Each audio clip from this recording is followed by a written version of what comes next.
doing a bonus cast today. I have received a lot of emails and messages about doing a show on the way of the gentleman. And after I went to the gym this morning, I typed up 3 pages of shit so that we can have a long, in-depth conversation of things that I believe that make you a gentleman. This has no rhyme or reason to it. Things are very just scattered all over the place because it's literally my thoughts as I'm going typing them out. Right. She's here with us so that I have somebody to look at and talk to while I'm doing this, even though a lot of this is just going to be me reading off this paper, and she is putting on her makeup. So in the event that you guys see her doing all of that over there, she's covering for one of our managers tonight, so she's accommodating me more than anything at this point. Just like being in the same room as you. Yeah, I'll take it. Just jump right into this, I guess. Things that I believe that make a man or a gentleman, if you want to call it that. First and foremost is to be a protector, provider, and leader.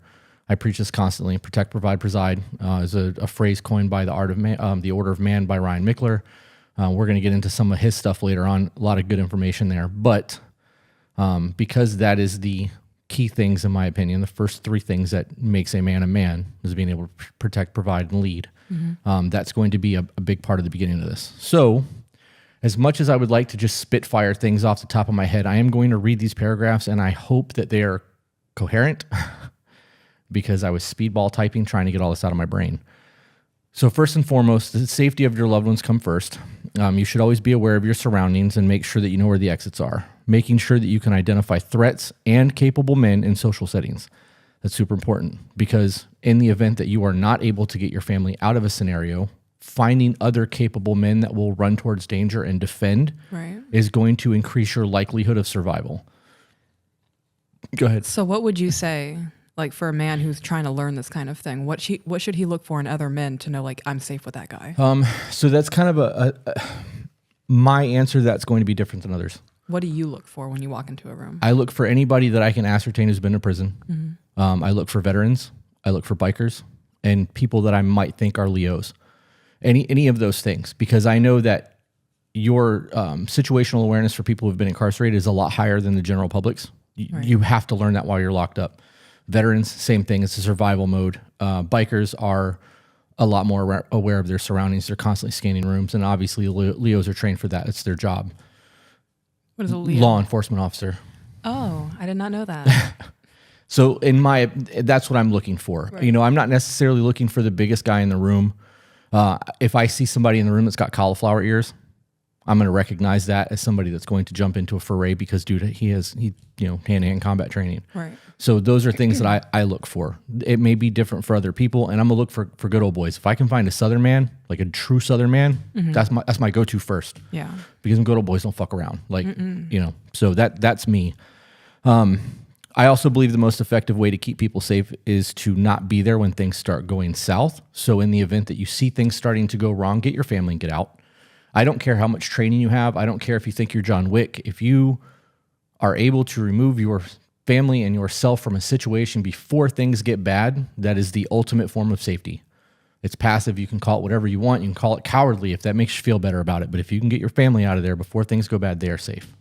I would rather that be done than, us witnessing a super traumatic event where you have to step in and potentially die or go to prison. Right. Yeah. So in that thing, there are other things that you can do to show your woman that you're a gentleman. And this kind of just jumps all over the place, so I apologize. And I wrote on here, open doors, pull out chairs. Make sure that your partner knows that they are safe. Small things that can do this is simply walking over to their side of the car when it's dark before they get out of it. And this is super simple because we went to see Avatar 2 the other night. We did. And we pulled in. It was like 8:30 at night, which was way dark already because it gets dark at 5 now because of stupid daylight savings. But when we pulled in the parking lot, I was like, don't get out of the car. And I got out of the car and I walked around and opened the door for you. I did killed 2 birds with 1 stone. I was a gentleman and I opened the car door and I made sure that you were safe. Yeah. So knowing that no one could grab you in the parking lot because I was over there is it's safety. But it's also kind of bullshit because we were in a fucking mall parking lot and it was me and you together. If you were by yourself, the likelihood of you being grabbed becomes much higher. But I truly believe that there's nobody waiting in a parking lot for you to get out of a car when we're together. I do that. It's still a form of safety. Yeah. But I think that there are people that are going to be like, well, what's the likeliness of that happening? So I figured I would just kill that before somebody else got to it. I don't care what the likeliness is. If it's like a 0.5% chance. Right. I do not want that 0.5% chance to happen. Why not just take the extra step to ensure Right. that she's safe? Right. Gas stations and rest stops are dangerous for women. I don't give a fuck what anybody says about that. They are super dangerous for women. Every time I walk into a public restroom, like when we're driving to Tennessee or something, I have a panic attack. Yeah. Is it because they're dirty? Because they're dirty. I don't know who's in there. I don't know what people have on them. Right. Like if I get out of the bathroom before you do, I don't want to just be fucking standing there. When has that ever happened? It's never happened. Right. You know why? Because I won't even wash my hands in gas station bathrooms. I pee and get the fuck out of there. I got a clean thing. So, and I'm not peeing on myself. Right. But I know that in the event that I get caught up and you get out there before me, there is a moment of unsafeness in my brain. So I don't care if that makes me have dirty hands. I appreciate It is that. what it is. We've both touched it. So it's not like... I think it's super important when you're in those situations to keep women in your line of sight. Look out for other women around you as well, even if they aren't your woman. Women should go upstairs first and go down second.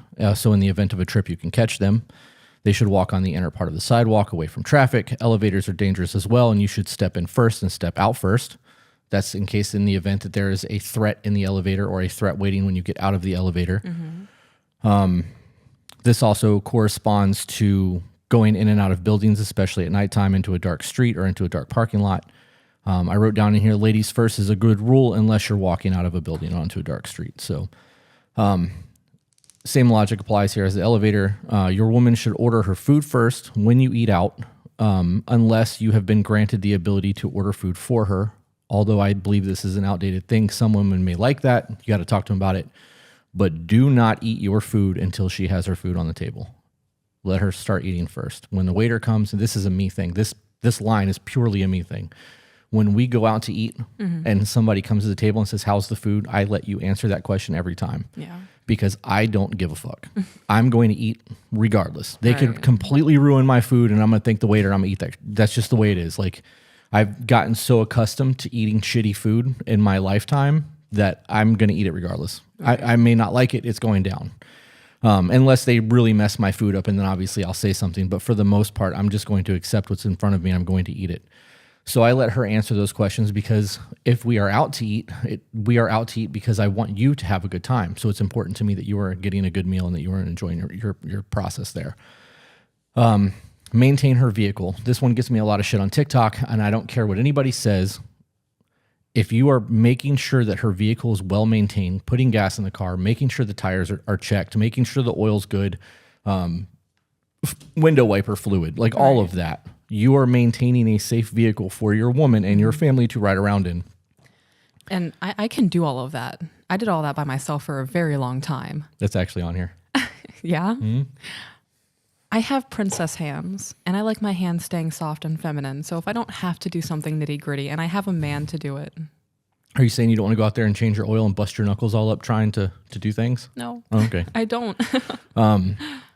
Show her if she doesn't know how to do these things, as maintenance is a safety concern and the knowledge should be had by all. And when she knows it, make sure that she doesn't have to utilize it unless she insists on it or there is an emergency and you are not there to aid. These are all super simple concepts. It shows that she's important to you. It shows that she's safe. And most importantly, it shows that you are a capable protector. And that is what a lot of women want. Most women will flat out tell you that they want a man that's going to protect them. I don't know. I've had a lot of women say that they've been scared to admit that they want a man to protect them and provide for them and stuff. Scared to admit, Right. but they do. Yeah. Yeah. I just wanted to interject that. Just I think that that's important too. There's nothing wrong with that. You know, I get people in the comment sections on my TikToks every time I make videos like this, or women are like, I am capable of defending myself. Are you? If somebody put chloroform over your face and you're out in seconds, are you capable? If somebody drugs you or sticks something in your neck and you're unconscious, are you capable? Because I can tell you that if I'm unconscious, I'm not fucking capable of anything. Because I'm unconscious. right. There's also certain situations like scenarios that I make up in my mind. I know I can defend myself to a certain extent. Right. If someone is holding, can I say gun? Mm-hmm. Okay. If someone's holding a gun to my head, I do not know how to react fast enough to disarm that person. Nobody does. Right. There's nothing I can do. Unless you've done hundreds and hundreds of hours of training. Right. And even then that's dangerous. That's why you have another person with you in scenarios like this, because it is a lot easier to shoot a threat when I don't have a gun to my head. Right. Ryan Mickler has something that he calls the 13 virtues. They are self-reliance, intentionality, discernment, wisdom, ownership, strength, humility, integrity, conviction, self-awareness, discipline, mastery, and courage. Those 13 things, in my opinion, is what makes a man a man. He goes into them in depth in his book called Sovereignty. I highly suggest that you guys read that book. I personally hold some of these things higher than others in terms of like rankings, but I do believe that all 13 of those things are very important things to adhere to if you want to be a good man. And I specifically say a good man there because if you adhere to those values and you truly hold on to those virtues and maybe even make them core values for yourself, you will be a good man. A man should be physically fit and capable. I'm going to catch a ton of shit for that. I'm not saying that every man needs to be Bruce Lee, but if you can't run a mile, that's a problem. If a man can't carry me out of a burning building, that's a problem. Right. I think that I could run a mile. I would be miserable at the end of it because I'm still a relatively big guy. My cardio sucks currently. Right. I can own that. But I am physically strong enough that if I had to carry you and jog a mile, I'm fairly certain that I could do it. You would just do it out of sheer determination to keep me safe. Probably. I would do it out of pure stubbornness. I'd probably have a heart attack and die afterwards, but, it's a mile carrying a 170-pound woman on my back trying to run. The thought of that just sucks. It does, I'm getting winded thinking about that. So you should be physically fit and capable. If we let ourselves go, we stop training our body, oftentimes it starts to affect our minds. Your physical fitness correlates with your mental health. If you have a grasp on physical fitness, your mental health will improve, period. Once you start getting physically fit and you start eating properly, your mental health is going to improve exponentially because your gut health has direct correlation with your mental health. Those two things will fix your depression. It will fix all of your self-esteem issues. It will fix your sex drive. Oh my God, everything that you need to do starts with your physical fitness. If you are obese and there are tons of medical problems going on in your body, get your physical health in order. Right. And for the people who want to say, well, it's not that easy to do. No, it's not. We both have been over 300 pounds. Yeah. It sucks. It does suck, but it's totally plausible. It is not an impossible feat to achieve a physical. No, it's not impossible. I want to say epitome, but that's not the word. It's definitely not impossible. It just sucks. I would love to eat cheeseburgers and french fries every meal of the day for the rest of my life. I miss waffles. I could live without that. I could live without pancakes. I could live without brownies. If I could eat cheeseburgers and french fries every single meal for the rest of my life and not gain weight, game on. We should go back to that place in Venice. Brewburger. Oh, God. Being able to keep our physical health will coincide. Okay, I said that. We should be trying to grow physically, mentally, and spiritually every single day. Even if it's a small margin of progress that happens, that consistency every single day is going to make you a whole lot better in the future. And adhering to these things is just, I think, a necessary thing to be a good man, to be a healthy gentleman. Those things are mandatory. I have other things that I think that are important to discuss when it comes to being a good man. Keeping your word at all costs. If you break that word, you cannot be trusted, and without trust, you have nothing. That is the overall arcing foundation of who you are as a person, because if I say something to you and you can't take me for what I've said, we have no foundation at all. Right. Because communication is everything, and without trust, communication means nothing. So if you tell someone you're going to do something, come hell or high water, you get it done. The next part of that comes down to undercommitting and overperforming. If you tell someone you're going to do something, overperform on that. And the example I gave you this when we were talking about it earlier is if you have a job and your boss says, hey, we have a Friday deadline, and in your head you go, I could have this done by Wednesday. Keep your mouth shut. Say, I got you, boss. I'll have it done by Friday no matter what. Turn that paper in or that project in on Wednesday. Make sure that it's done properly and to the best of your ability, and you are now overperforming on something you knew you could do anyways. So you undercommit and overperform. If you tell somebody you're going to help them move, find a hand. Get one of your buddies to come and help. You are committing yourself, undercommitting. I will be there, no problem, I got you. And then you're overperforming by bringing an extra set of hands. There's a lot of things that go all into that. You can look into that more if you feel the need, but I think that's kind of all encompassing. If someone tells you a secret, you take it to the grave, even if they become your enemy. Divulging that secret, even in a time of conflict, will show you are a man without honor. I cannot begin to tell you how many times I have seen people put people on blast that used to be like lovers or best friends or longtime companions that have a small falling out, and then everything falls apart, ends up on social media, people bashing each other, giving out all the dirty secrets. You see that all over Facebook now, like constantly. If somebody trusts you or confides in you and gives you the dirty of their life, no matter how you feel about them in the future, you take that secret to the grave. Yep. Anything worth having, anything that is worth having will not come easy. A man knows that to be successful in anything in life, he will have to work hard for it, make sacrifices, and at times suffer. This applies to business, relationships, friendships, and everything else. Anything that comes easy must have some sort of catch or strings attached, and be wary of this.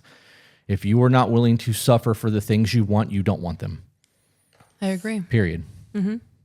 I'm not even going to read anything else about that one. We'll just move right on to the next one because that was as blunt as it can get. Does this look bad? No, Okay. But not from where I'm sitting. I mean, I'm obviously not right on you, and I don't have glasses on, but it looks fine from where I'm at.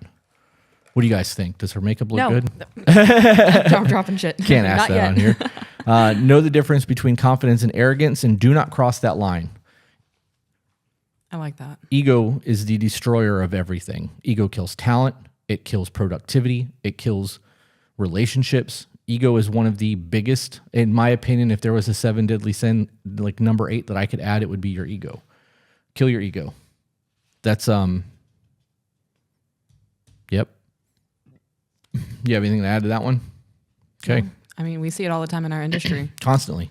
I know some of the best artists in the world who like could really be something if they would just check themselves and put a little bit more time into their craft, and like they could really go far in the industry that we're in. And they think their shit doesn't stink, and they won't talk to other people, and they won't share ideas, and there's no bouncing back and forth. And that lack of humility, because they think their shit doesn't stink, will keep them right where they are for the rest of their lives. That's how in like 10, 15, and 20 years, they become nothing. Yeah. Because they're not willing to grow. You see it in this area constantly. Oh, yeah. Yep. Try not to judge others. This is difficult, but until you have walked in someone else's shoes, you cannot grasp their story. Remembering this in times of conflict, sorrow, and hostility may provide you with a better outcome. We get so caught up in throwing shade at people and being judgmental to the things that are going on that we forget that we too have been most of what those people are going through. We may have just gotten better. Mm-hmm. And trying to live with that little bit of grace goes a long way. It does. Handshakes matter. I actually wrote the F word on there because I wanted to really drive that point home. I am a huge advocate for handshakes. I have actually not hired people because they've given me limp dick handshakes. Too firm shows that you're trying to overpower someone. Too limp shows that you don't have any self-respect or that you don't respect them. Never shake someone's hand sitting down. Always make eye contact when shaking someone's hand. And do not, under any circumstance, let someone put their hand on the top of yours while you're shaking their hand without then putting your hand on top of theirs. A lot of people will not do that last part. And when you shake someone's hand and they put their hand on top of them, they are dominating you. That is a form of dominance. They're showing you that I am better than you. So you take your other hand if you can, you know. I would drop whatever the hell I'm holding in my other hand to grab that. Yeah. Yep. That is that's an important thing to me. A man should know how to cook and cook well. Not enough to get by, but like in a way that he can satisfy those that he's catering to. I don't conform to the idea that women should be the only ones who can cook in a house. I think that life skills are life skills. It's no different than a woman being able to maintain the car. The man should know how to cook. In the event that you are a single man and you are trying to impress a woman, if you were able to bring her house and properly cook her a meal, that goes a long way. It does. It does. Obviously, if you get into a traditional value relationship or traditional marriage, you may not have to ever cook again, which is super dope. But I can cook. Yeah. A man should not be afraid to be a servant. Serve those that you love. Be gracious, but do not fear the opposite if needed to be a savage. We get so caught up in the negative undertones of submission that people don't want to be the one to serve another person. Right. And I use serve in this scenario more than submit because it is important to know that the things that I do for love and do out of love is a form of servitude. I do them because I want to make you happy. I am serving you in these things. Right. Do not be afraid to be that person if you are trying to be a good man.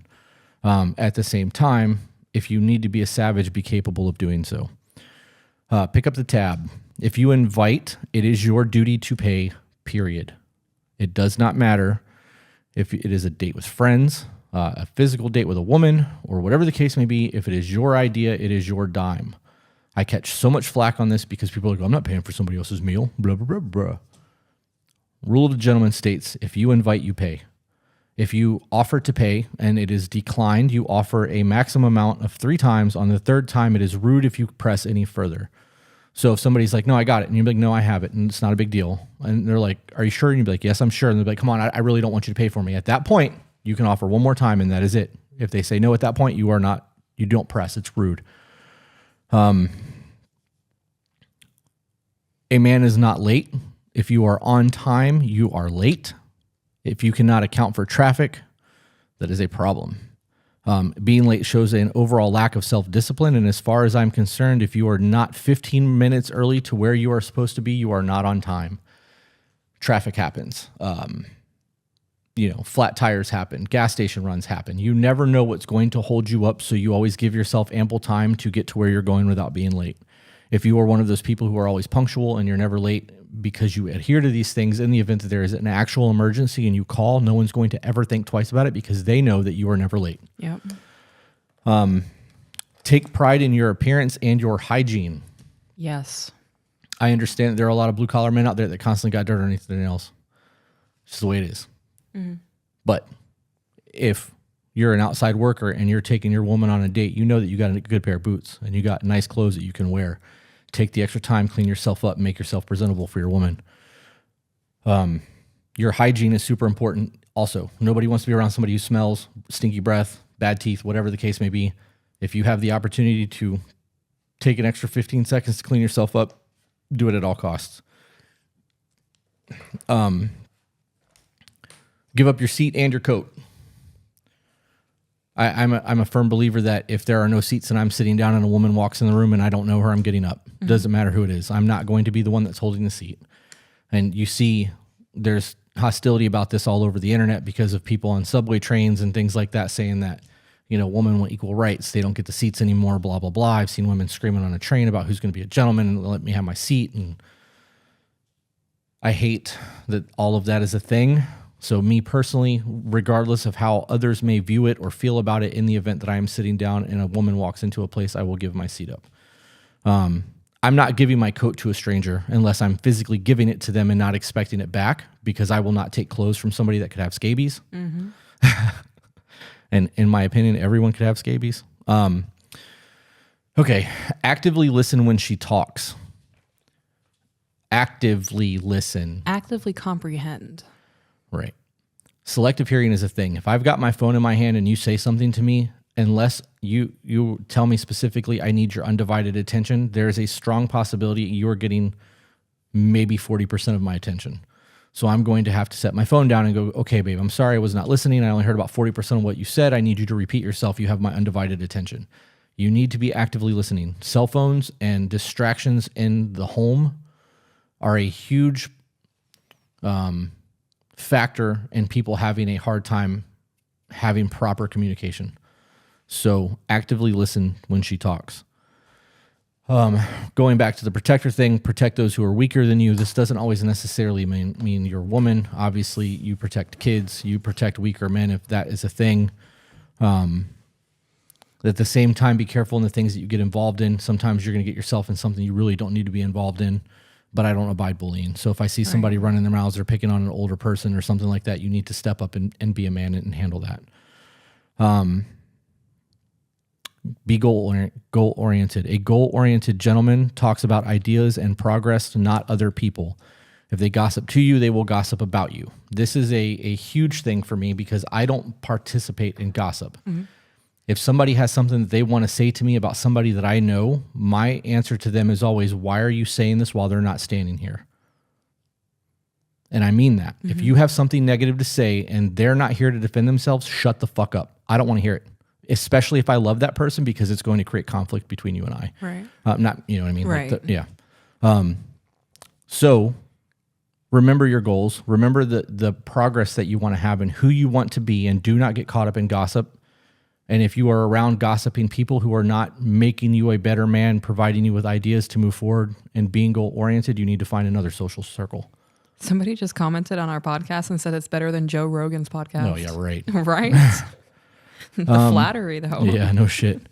Be intentional with your words. Think before you speak. I know that this is a foreign concept to a lot of people. Also, admit when you are wrong. That is a very hard thing for a lot of people to do. Swallow that ego. Yep. Thinking before you speak is something that was drilled into me as a kid because I would say the most off-the-wall, dumbest shit, and my parents would get so pissed about it. And I had to hear it over and over and over again, especially if I was in trouble and trying to make excuses. Stop, think before you answer me, because if you lie or you say something stupid, you're going to get in trouble. I hear that still in my head. Think before you speak. And I have no problem admitting my guilt or my flaws if I'm called on my shit, as long as I'm able to understand where my fault in that is. Right. I'm not going to just take responsibility or take the blame for everything. I will take accountability for everything. No matter what, I will take accountability. But blame and responsibility for those things are two different things. And being able to admit you're wrong makes you a strong man. That is an emotional maturity that a lot of people lack. Do not overindulge in a public setting. You would think that this is a common sense thing. This could be alcohol. It could be overeating. It could be anything. Right. You have to have your wits about you at all times. If you go out to eat and you overeat and you're busting at the seams and something happens, you are not going to be capable of really reacting because you're overindulged, you're full, whatever. Same thing if you're drunk, whatever. I'm also a big proponent of anything worth doing is worth doing in excess. Right. I'm going to go 100% all in every time I do something, which is why I'm not willing to do these things in public. So in the event that I want to have a drink, which I don't drink, I've been sober now for 8 months. In the event that I wanted to have a drink, it's going to be behind closed doors where I know that I am safe. And if you're here, like we are safe in the house having a drink, I will not overindulge in any public setting, no matter what. Right. I've even gotten really good about not overeating when we're in public because I don't want to feel overfull in the event that I have to run or defend or whatever. I don't want to be that guy. So there's that one. This is 30 minutes of this. There's no way that I could have done this. You're right. It would have been at least 10 different podcasts or TikToks. Your reputation matters. Protect it at all costs.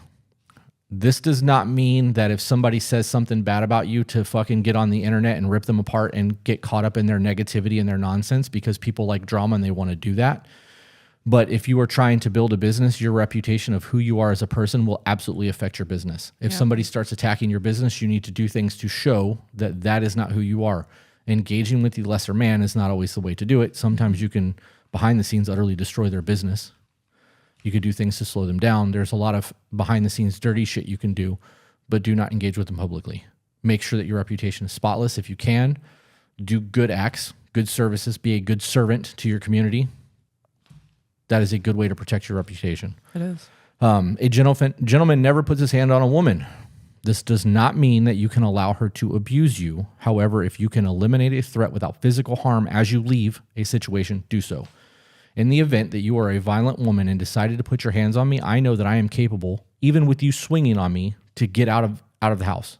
And there's nothing that you're going to be able to do short of like strapping me down or putting a gun to my head to keep me from leaving. That doesn't mean that I have to hurt you on the way out the door. I'm a huge proponent in not hitting women ever. But I also think that at certain points there are women who push and push and push knowing that they're not going to get hit back, and there's a fine line there for me. I would personally not hit a woman, but I understand why men do when they are the attacker and the abuser in that situation. But a gentleman does not do that. Know when you should watch your mouth and when you shouldn't. Not everything is worthy of a response. This kind of falls into your reputation. This falls into defense. This falls into situational awareness.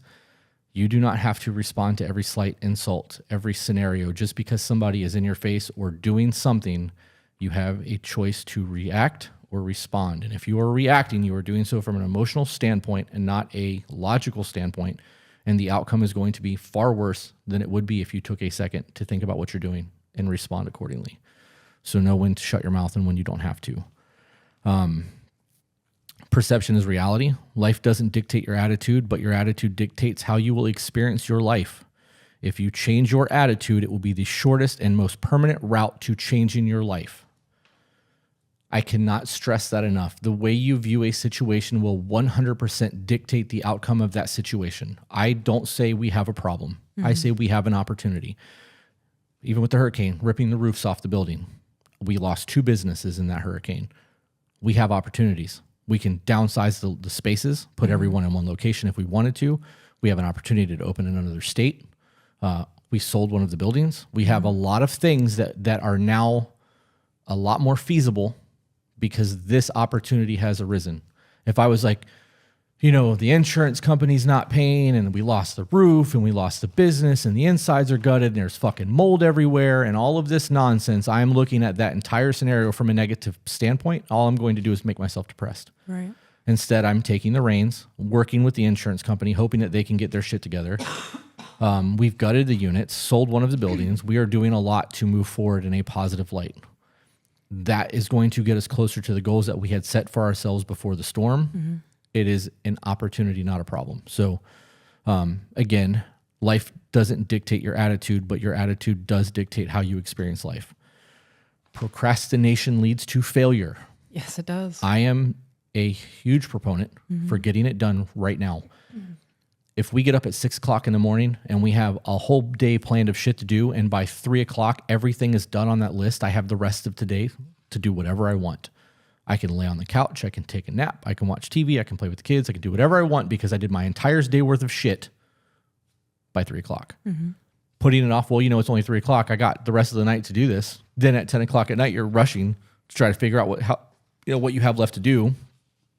Sometimes those things are going to get pushed into the next day, which is going to ruin your entire next day's schedule. Mm-hmm. Do not start something tomorrow that you can start today. Don't put it off. There's no reason for it. If you have the availability to get it done now, get it done now. The further ahead of your schedule you get, the easier your life is going to be because you're always going to have more time. You're using the same 24 hours in a day that everyone else has, but you're utilizing that time more efficiently. Yep. In a negotiation, never make the first offer. This is one of those things that comes down to more of a business standpoint, but it also plays into relationships because you are constantly in negotiations with your partner. Yeah. Don't make the first offer. Let them make the first offer because then you know where things are going to go and you know how much room you have and you can counter offer in the event that you're in a business scenario, you're going to come out on top because the first offers are always the lowest. Why are you looking at me like that? So what if I don't make a first offer? Then we're not going to negotiate very well because I'm not making that first offer. I feel like this is an old Western standoff. Yeah. Write your own eulogy. I was wondering if you were going to put that in there. I put that almost on everything because who you are now and who you are at 50 and 60 and 70 are going to be different people. So write this often. Your goals in life are going to change. Who you are as a person is going to change. The things that are important to you are going to change. You need to always remember that this is not finite or infinite. Right. This is finite. We have a finite life. Once we are done here, that's it. You're not going to get a second chance. You don't get to come back. If you're religious, you have your own belief system in that aspect. If you're not, you're going in a box. So make the best out of this and know that when you are gone, be the man that you once spoken about at your funeral. I only have 2 left and then we're done. Be very specific with your goals. This is a simple concept that a lot of people struggle with because New Year's resolutions, for example. I'm going to lose weight. I'm going to lose some weight next year. How much weight are you going to lose? What's your goal weight? How are you going to lose that weight? These matter. Right. So how are you going to lose your weight? Are you going to go to the gym? How often are you going to the gym? Which gym are you going to? What days are you training what body parts? How much cardio are you going to do? What are your macros going to look like? The more specific you are with your goal, the more likely you are to succeed at that goal. Mm-hmm. I don't do New Year resolutions. I call those the New Year lie to yourself because you are doing something just because it's expected to happen. If you really wanted to lose that weight, you wouldn't be waiting until the first of the year. Mm-hmm. Doesn't matter that there's holidays and yummy food because you want to lose weight. If you want to have a nice house, where do you want to have a nice house? How many bedrooms is it? What's the zip code? Show me what road you want to live on. What house is your dream home? I want to talk about the details. Right. How are you going to get there? You know that house is a $500,000 home. You're making $60,000 a year. How are you going to make that work? Give me the details, step by step by step. The more information you're able to give me, the better your successes or the better your chances of success in obtaining those goals. And then lastly, if you are going to do something, give it everything you have or do not bother. If you are going to commit to something and you know that you're not going to give it 100% all out, no matter what, diving in head first, you are going to fail because you don't care enough about the outcome to truly be successful in that aspect. Every business that I've ever started, I've head first, all in. I hate the term all in because people overuse that, but that is a thing for me. I'm going to make or break. I'm going to fucking die or this is going to be successful. And that's how I treat it. And most of my businesses have been successful when I've been involved in that manner until I pass it off to other people that don't have that all in mentality. These are things that I believe make good men. And this is just 3 pages. I could have kept going, you know. There are a lot of things that are going to factor into your success. Success looks differently for different people. It does. Not everybody wants to be business owners. Mm-hmm. I will say that out of everyone that attempts to be an entrepreneur, only 2% make it. People who want to be entrepreneurs, which are people who build from inside of a business and like level up and then create their own brand from that business, is far more likely to succeed. Entrepreneurship for me looks like somebody like one of our guys wanting to open his own business and him showing me that he has the ability to do so, and me investing in his business and being a part owner while he slowly builds his brand and does what he does because he's shown me he has the mental fortitude and the capability of doing so. It's a lot easier to do that as a businessman on both sides than it is to go, I want to do this. I have no idea what the fuck I'm doing, but I'm going for it. That's why the success rate of entrepreneurship is only 2%. People are not willing to suffer. They're not willing to work the stupid hours. They're not willing to sacrifice. They're not willing to sacrifice. I am willing to live in my car. Yeah. I'll get rid of my cell phone. I'll get rid of all my junk food. I will eat tuna fish out of a bag for months on end if that's what it takes to get me to where I'm trying to go. And I am like that in every single scenario. Once I have my mind made up that this is what's going to happen, I'm going to suffer as much as I have to make that happen until I'm ready to lose everything. I will put it all on the line. And I am successful because I've done that over and over and over again, and I know what I'm capable of. I have enough belief in who I am and what I'm capable of doing. I'm going to fucking make this work. A lot of people lack that accountability in themselves. They lack the ability to be uncomfortable. Why are you looking at me like that? Everything you just said just made me fall in love with you all over again. You know it though. Yeah, I've seen it, and it's this podcast has been 3 weeks. Yeah. 3 weeks. We had a conversation, and within 3 weeks, everything was here. The room was set up. Apple, Spotify, YouTube, business cards, everything that we needed to do to have this business ready, I did in 3 weeks.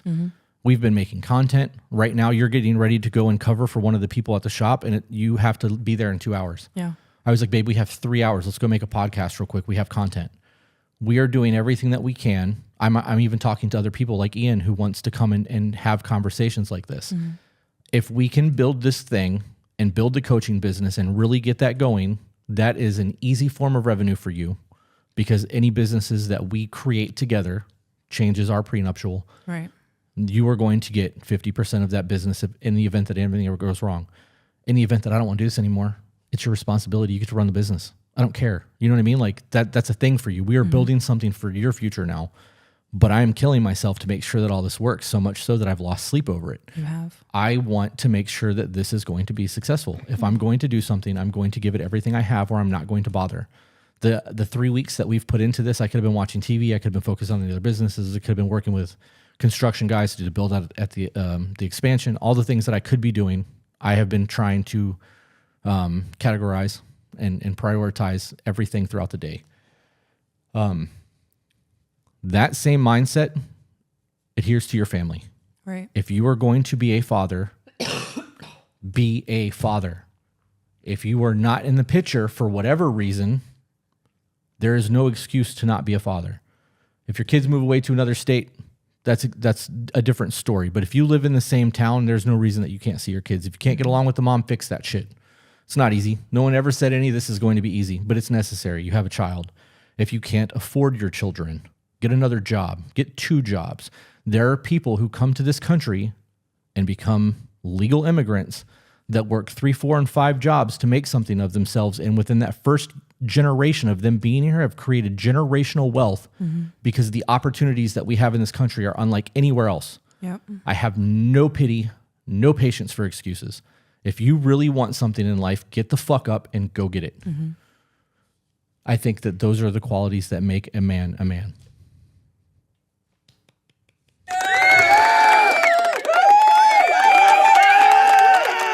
that goes on for a while. It does go on for a minute, yeah. Just let it ride. Fuck it. Thanks for coming to my TED Talk. Do you have anything that you would like to add to any of this? Because I kind of really did just make you sit here so that I had somebody to look at while I was talking. Well, I'm the person to look at. You're my person to look at. Right. I feel like you should be honored that I wanted to sit here with you while you did this. I love that you sat here.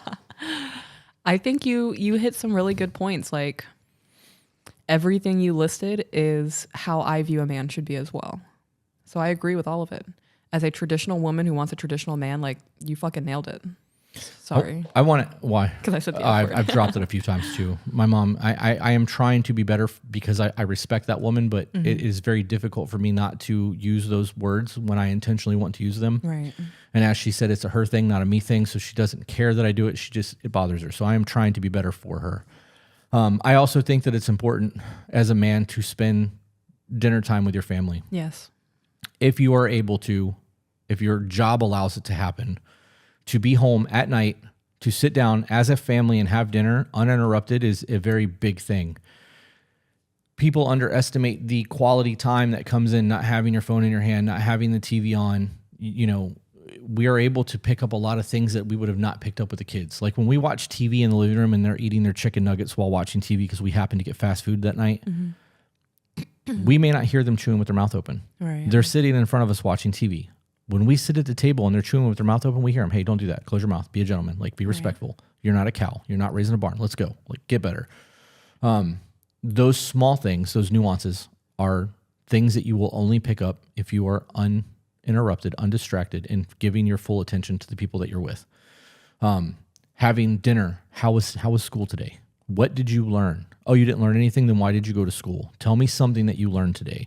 Then you can have a conversation about it and you can enhance that. You can pick up where school left off and teach them something else about that subject. There are so many things that happen in a family dynamic when both parents and the kids are engaged with each other completely. Not to mention, those are times that the kids, when they grow up, are going to remember. Right. I was not a part of Danielle and JJ's life their entire time. But I can tell you that when they lived next door to me and I was able to go over there and eat dinner with them and they prayed and they did their food thing and like she made JJ go wash up before sitting down at the table, all of that, I remember those. I remember some of those meals and some of those conversations. It was 30 years ago, but I remember that. And I remember how important that was to me when I saw how that family dynamic worked together like that. I wanted that because I didn't have that at home. You know, we had pizza and soda almost every night or you know, McDonald's. Yeah, that's why I was so overweight as a kid. Those kind of dynamics go a long way.